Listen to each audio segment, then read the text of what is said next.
Potassium bromate titration is a type of redox titration, which means it involves the transfer of electrons between two substances.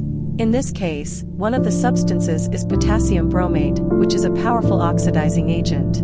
This means it can take electrons from other substances and make them lose electrons. The other substance is a reducing agent, which means it can give electrons to other substances and make them gain electrons. The reaction between potassium bromate and a reducing agent is shown on the screen. You can see that potassium bromate loses 6 electrons and becomes bromide, while the reducing agent gains 6 electrons and becomes bromine. The bromine then reacts with more bromide and becomes bromine again. This is called a disproportionation reaction, where one substance acts as both an oxidizing agent and a reducing agent. The equivalence point of this titration is when all the reducing agent has been oxidized by potassium bromate and there is no more bromide left to react with bromine.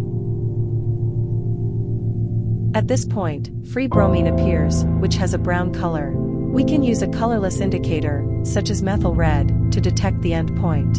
Methyl red turns red in acidic conditions, but it becomes colorless when it is oxidized by bromine. To perform this titration, we need to prepare a standard solution of potassium bromate, which means a solution with a known concentration. Potassium bromate is a good primary standard, which means it is pure, stable, and easy to measure.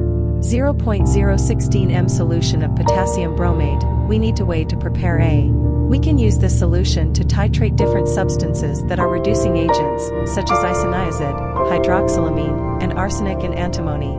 For example, to determine the amount of isoniazid, which is a drug used to treat tuberculosis, we need to follow these steps. 0.25 grams of isoniazid and dissolve it in 100 milliliters of water. Weigh about. Take 20 milliliters of this solution and add 100 milliliters of water, 20 milliliters of hydrochloric acid, and 0.2 grams of potassium bromide. The acid and the bromide help the reaction to proceed smoothly. Titrate this solution with the standard potassium bromate solution, stirring constantly and using methyl red as an indicator. The solution will turn from red to colorless at the end point. Calculate the amount of isoniazid in the sample using the formula shown on the screen.